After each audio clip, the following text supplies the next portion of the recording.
Bonjour amis et amises, c'est encore moi, je suis là, en ce samedi soir triste, parce que c'est un samedi soir triste aujourd'hui.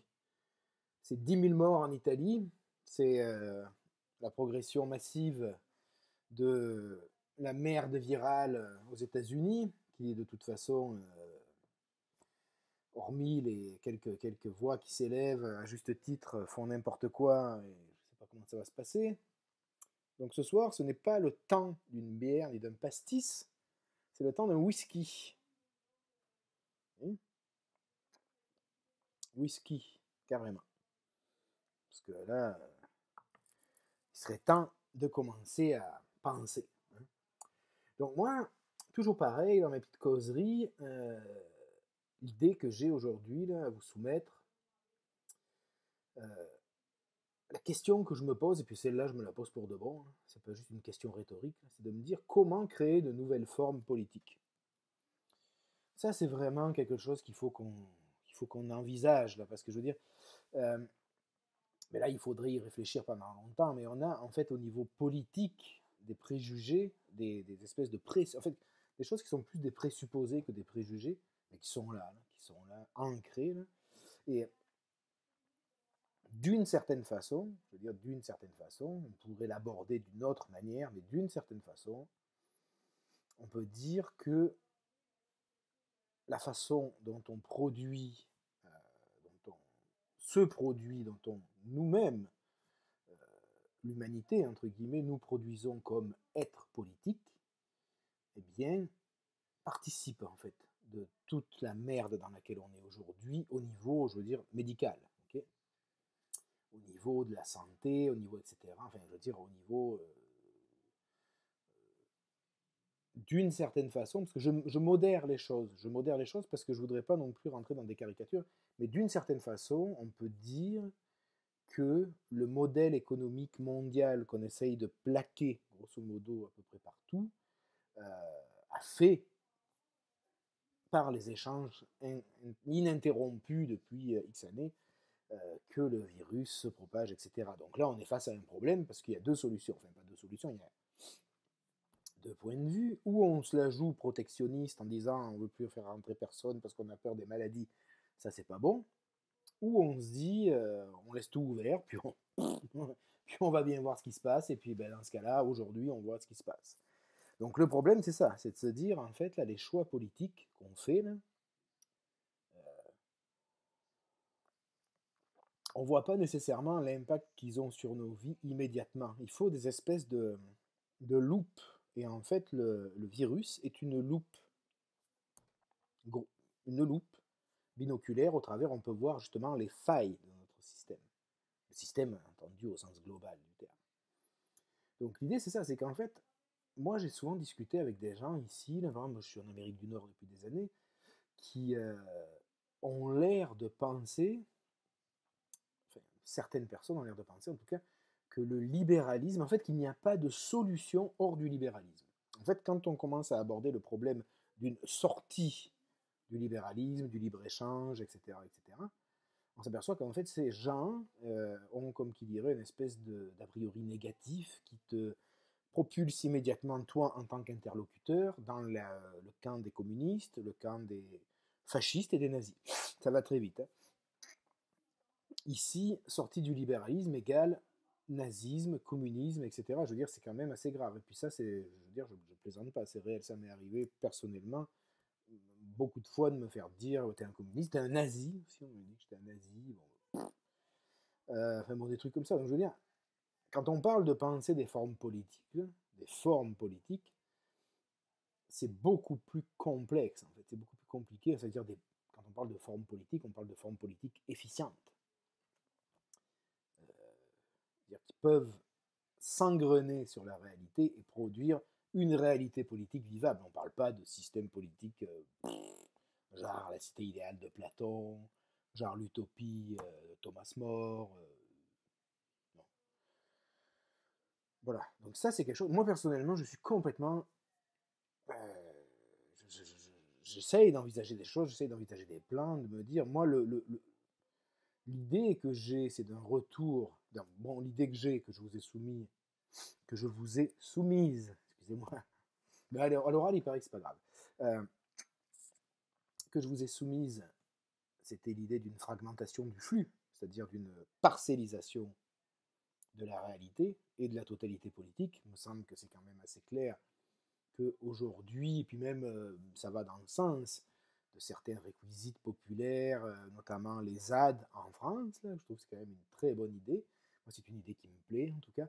Mais je veux dire, c'est ça, c'est-à-dire qu'on a deux choix devant nous. Ou on continue à faire n'importe quoi à grande échelle, c'est-à-dire on dit, je reviens là, sur la première vidéo, de dire oui, mais là, on va revenir à la normale. Non, mais la normale, c'était pas normal.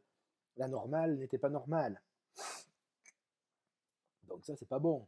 Dire, si on revient là-dessus, je veux dire, il y a évidemment beaucoup de gens qui voudraient ça, qui attendent que ça, puis que eux, c'est leur but, c'est leur gagne-pain. Je veux dire, si on prend des gens comme par exemple à peu près toute la sphère politique qui nous chapeaute, ben, eux, c'est sûr et certain qu'ils veulent revenir à la normale. Bien entendu.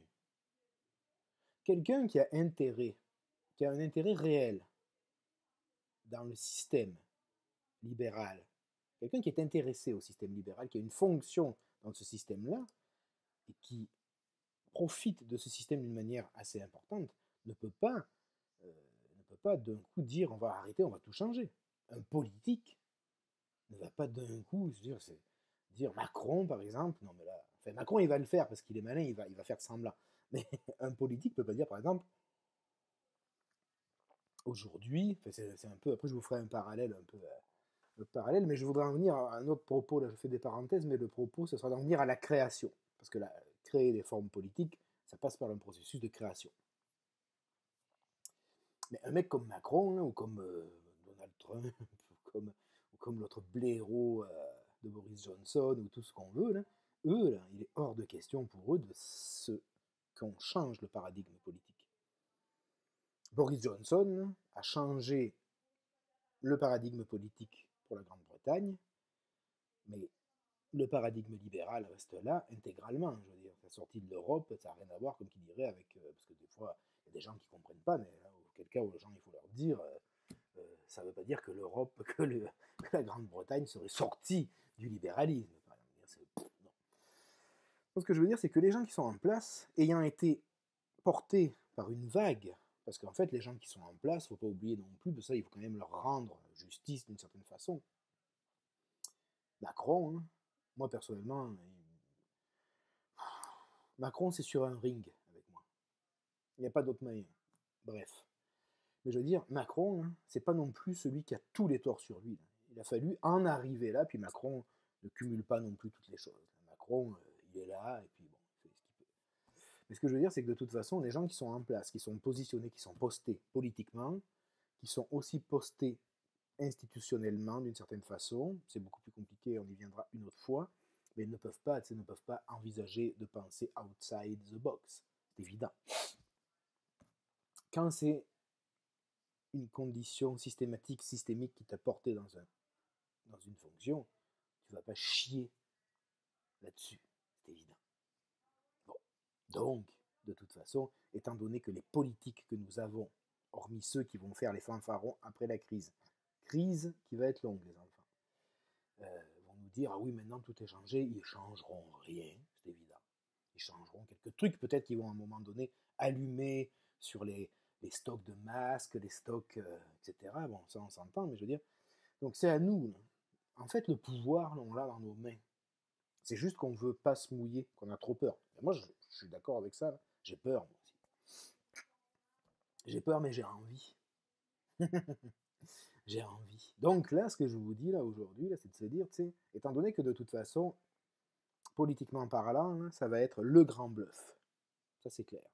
Ça va être, ah oui, on a pris conscience des choses. Ah oui, on va changer, et puis ça va changer sérieusement. Là, je pourrais faire comme Justin, passer d'un moment français au moment anglais. Là. Hein, non, mais, bon. Justin et puis Legault, là, aujourd'hui, là, je pense que c'est les deux seuls qui sont quand même assez corrects. Là. Ils font leur travail, mais ça ne nous intéresse pas. Il faut qu'on crée des formes politiques. Il faut qu'on crée de la multiplicité. C'est ça l'idée. Il faut créer des multiplicités d'hypothèses politiques, d'hypothèses de vie commune, mais qui sont, comme qui dirait, déconnectées, parce qu'il faut le déconnecter, parce que de toute façon, la déconnexion ne viendra pas d'en haut, jamais. Parce qu'en haut, ils ont besoin des brebis qu'ils tondent. Il y a une phrase, moi, qui m'a toujours fait halluciner, puis celle-là, je l'adore. C'est une phrase de Caldera dans Les Sept Mercenaires, qui s'adresse à Yul Brynner. Et puis, c'est au début où Yul Brynner arrive avec les 7 mercenaires, et puis Caldera arrive une fois, puis là, ils ont une discussion un peu. Et puis Caldera dit cette phrase-là, qui, moi, me semble exactement la phrase du politique aujourd'hui. Il dit « Si Dieu n'avait pas voulu qu'on les tonde, pourquoi en a-t-il fait des moutons ?» Donc, il parle du petit village dans lequel dans lequel Caldera est en train de piller tout ce qu'ils ont, etc. Je veux dire, c'est ça. Les politiques sont exactement dans ce contexte-là. Donc après, il faut envisager les choses d'une manière beaucoup plus importante, beaucoup plus créative. La créativité, c'est quelque chose qui nous manque en politique. Parce que, comme je vous disais au début, si on est hors du modèle libéral, on est des communistes, des fascistes, des nazis, mais il faudrait donc toujours penser notre politique dans le contexte du libéralisme. Ce serait comme en fait un cadre a priori, au sens quasiment kantien du terme. Il y aurait, comme chez Kant, l'espace et le temps structurent notre perception. Eh bien, il y aurait finalement le libéralisme qui structurerait notre vie politique de manière a priori. Mais ça, c'est pas vrai, ça. Ça, c'est faux. Ça, c'est faux. C'est de la merde qu'on nous met dans la tête depuis 200 ans au moins. Quand on crée des formes politiques, ou quand on crée tout court, et ceux qui sont artistes dans mes amis, je sais qu'il y en a beaucoup, savent qu'on paye quelque chose. Il n'y a pas de création gratuite. Cette création, c'est un arrachement. On s'arrache quelque chose et on produit une forme. Donc moi, c'est ça qui m'intéresse. D'où le texte que je vais vous partager ce soir, de quelqu'un qui a très bien connu ce processus-là, et qui est bien là pour l'illustrer, Antonin Artaud. Et donc, c'est ça, c'est se dire, nous, on est en face d'un défi qui est un défi de création. On doit créer des formes politiques qui sont capables de produire une dynamique à l'intérieur des sociétés qui pourrissent le libéralisme de l'intérieur. C'est aussi simple que ça. Mais c'est aussi difficile que ça. Parce que je veux dire, le challenge est lourd quand même. Bon. Et donc je vais vous lire un petit passage de la correspondance d'Antonin Artaud avec Jacques Rivière. Puisqu'Antonin Artaud essayait de faire publier ses poésies et Jacques Rivière refusait ses poésies. Et puis ils en sont venus à un échange intéressant qui laisse penser ce qu'on doit en chier pour créer des formes littéraires, des formes politiques, etc. Donc, commençons. Donc là, c'est Jacques Rivière à Antonin Artaud, 1er mai 1923. C'est marrant, mon père est né en 1923, il est né le 23 janvier 1923, février, mars, avril, mai, il avait 4 mois, non pas 4 mois, 3 mois et demi. Salut papa, t'es mort depuis longtemps, mais je pense à toi. Donc, Jacques Rivière à Antonin Artaud. Monsieur, excusez. Le whisky, ça pardonne pas. Le whisky, c'est très démocratique. Attention. C'est très démocratique. Monsieur, je regrette de ne pouvoir publier vos poèmes dans la Nouvelle Revue Française, mais j'y ai pris assez d'intérêt pour désirer faire la connaissance de leur auteur. S'il vous était possible de passer à la revue un vendredi, entre 4 et 6 heures, je serais heureux de vous voir. Recevez, je vous prie, monsieur, l'assurance de mes sentiments les plus sympathiques. Signé Jacques Rivière. Et là-dessus, Artaud, notre Antonin, le boucher de la littérature. Moi, je l'appelle le boucher de la littérature. Parce que dans Artaud, on est toujours dans la viande. Mais dans la viande bien pensée et bien placée. Dans ce qu'elle nous amène à faire. Parce que la viande devrait nous amener à faire des choses politiques aussi. Très important. Donc, Artaud arrive. Donc, Antonin Artaud à Jacques Rivière, donc le 5 juin 1923. Monsieur, voulez-vous, au risque de vous importuner, me permettre de revenir sur quelques termes de notre conversation cet après-midi? Là, je vais me permettre de commenter un peu. donc Artaud avait vu Rivière, c'est que la question de la recevabilité de ces poèmes est un problème qui vous intéresse autant que moi. Je parle bien entendu de leur recevabilité absolue, de leur existence littéraire. Là, essayez de transposer la chose au niveau politique. Vous voyez ce que je veux dire? C'est-à-dire que là, on parle de créer, on parle de création, on est dans la création. Ça, c'est capital. Je souffre d'une effroyable maladie de l'esprit. Ma pensée m'abandonne à tous les degrés. Depuis le fait simple de la pensée jusqu'au fait extérieur de sa matérialisation dans les mots. Mots, forme de phrase, direction intérieure de la pensée, réaction simple de l'esprit, je suis à la poursuite constante de mon être intellectuel. D'où la difficulté quand je dis de proposer des formes politiques. Comprenez bien ça. Je reprends. Lors donc que je peux saisir une forme, si imparfaite soit-elle, je la fixe dans la crainte de perdre toute la pensée. Je suis au-dessous de moi-même, je le sais, j'en souffre, mais j'y consens dans la peur de ne pas mourir tout à fait. Tout ceci, qui est très mal dit, risque d'introduire une redoutable équivoque dans votre jugement sur moi.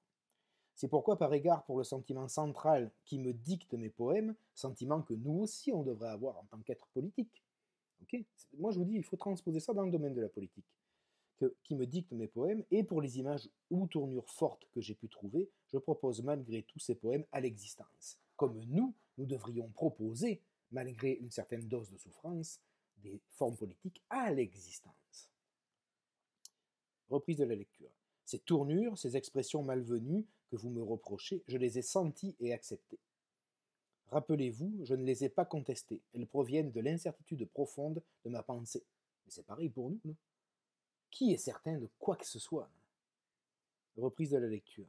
Bien heureux quand cette incertitude n'est pas remplacée par l'inexistence absolue dont je souffre quelquefois. Ici encore, je crains l'équivoque. Je voudrais que vous compreniez bien qu'il ne s'agit pas de ce plus ou moins d'existence qui ressortit à ce que l'on est convenu d'appeler l'inspiration, mais d'une absence totale, d'une véritable déperdition. Ça voudrait dire que d'une certaine façon, ce que Artaud ressent dans sa création, nous on devrait ressentir aussi dans la création de formes politiques nouvelles. On devrait s'acheler à ça, s'achaler là-dedans et souffrir de ça. Ça me fait penser à Gauvreau, tout ça. Voilà encore pourquoi je vous ai dit que je n'avais rien, nulle œuvre en suspens, les quelque chose que je vous ai présenté constituant les lambeaux que j'ai pu regagner sur le néant complet. Il m'importe beaucoup que les quelques manifestations d'existence spirituelle que j'ai pu me donner à moi-même ne soient pas considérées comme inexistantes par la faute des tâches et des expressions malvenues qui les constellent. Revenons à nous, qui serait capable aujourd'hui de produire un modèle politique parfait qui fonctionnerait pour tout le monde, etc., etc. D'où le parallèle. Toujours pareil. On est dans la souffrance, on est dans la recherche, mais cette recherche, il faut l'assumer, en se disant que ça va être toujours partiel, et ce ne sera pas le bonheur total, c'est une... Pas le bonheur, mais le... Ben, vous voyez ce que je veux dire. Il m'importe beaucoup que les quelques manifestations d'existence spirituelle que j'ai pu me donner à moi-même ne soient pas considérées comme inexistantes par la faute des tâches et des expressions malvenues qui les constellent. Il me semblait, en vous les présentant, que leurs défauts, leur inégalité n'étaient pas assez criants pour détruire l'impression d'ensemble de chaque poème.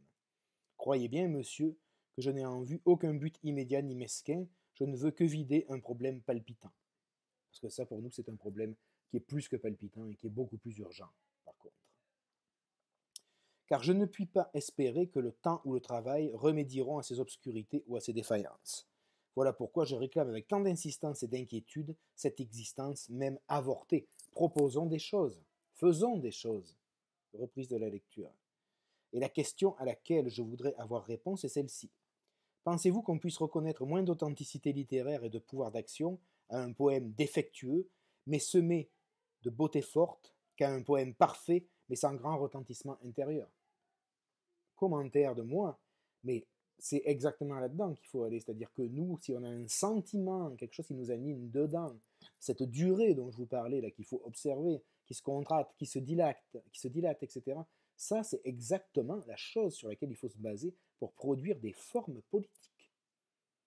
Parce que ça, Bergson ne l'a pas vraiment élaboré. Artaud ne l'élabore pas maintenant. l'élaborera plus tard. Mais je veux dire, vous comprenez l'idée, là? J'admets qu'une revue comme la Nouvelle Revue française exige un certain niveau formel et une grande pureté de matière. Mais ceci enlevé, la substance de ma pensée est-elle donc si mêlée et sa beauté générale est-elle rendue si peu active par les impuretés et les indécisions qui la parsèment qu'elle ne parvienne pas littérairement à exister? C'est tout le problème de ma pensée qui est en jeu. Il ne s'agit pour moi de rien moins que de savoir si j'ai ou non le droit de continuer à penser en vers ou en prose. Et ça, mes amis, c'est exactement la question qu'il faut que vous vous posiez. Parce qu'après cette catastrophe, est-ce que vous serez toujours en mesure de penser ou pas? Est-ce que vous allez vous faire passer la pommade de tous les politiques qui vont venir nous faire rigoler et nous dire qu'ils ont compris? Attention, attention, attention. Il faut être créatif, mais il faut être actif aussi. Je me permettrai, un de ces prochains vendredis, de vous faire hommage de la petite plaquette de poèmes que M. Kahnweiler vient de publier et qui a un nom, donc Tric-Trac du ciel, ainsi qu'un petit volume des contemporains, les 12 chansons. Vous pourrez alors me communiquer votre appréciation définitive sur mes poèmes, signé Antonin Artaud. Bon, je veux dire, on est là-dedans. Si on doit, à un moment donné, se mettre dans l'idée de repenser la politique, de repenser des formes politiques qui seront au début des fragmentations du flux, notamment des fragmentations du flux économique, ben, il faut s'inspirer de gens qui, dans leur œuvre créatrice, ont tout simplement subi, entre guillemets, Artaud a plus subi son œuvre qu'il ne l'a agi. Mais d'un autre côté, on sait que dans le concept, dans la création, il y a toujours une passivité, une activité. On est toujours entre les deux. Et puis c'est justement comme qui dirait, l'écart et le rapprochement perpétuel entre les deux qui va produire des formes intéressantes. Donc ce que je veux dire, c'est ça, c'est de dire, ok, aujourd'hui, là, stand-by, pause, réflexion, rumination, approche nietzschéenne, mais cette approche-là là, est complètement en congruité, là, congruence, congruité. Ouais, je suis désolé, je me bois un dernier coup là parce que c'est fou. Congruité, ça c'était beau ça. En congruence justement avec l'approche nietzschéenne, parce que Nietzsche dira toute sa vie, c'est créer des formes, créer des valeurs. Transvaluez-vous, dépassez-vous, Selbstüberwindung, dépassez-vous vous-même pour aller vers de nouvelles valeurs, pour aller vers quelque chose d'autre. Devenez ce que vous êtes, ça veut dire quoi? Ça veut dire, vous n'êtes pas, devenez ce que vous êtes. Ok? Moi, je pense qu'aujourd'hui, on a l'espace pour ça.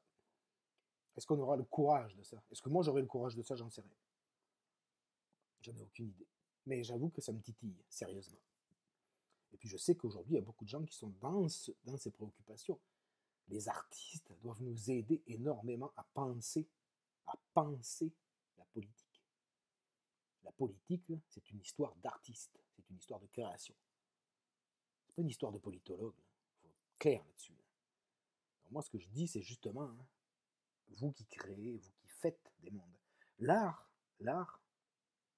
c'est un instrument pour voir la réalité, pour critiquer la réalité.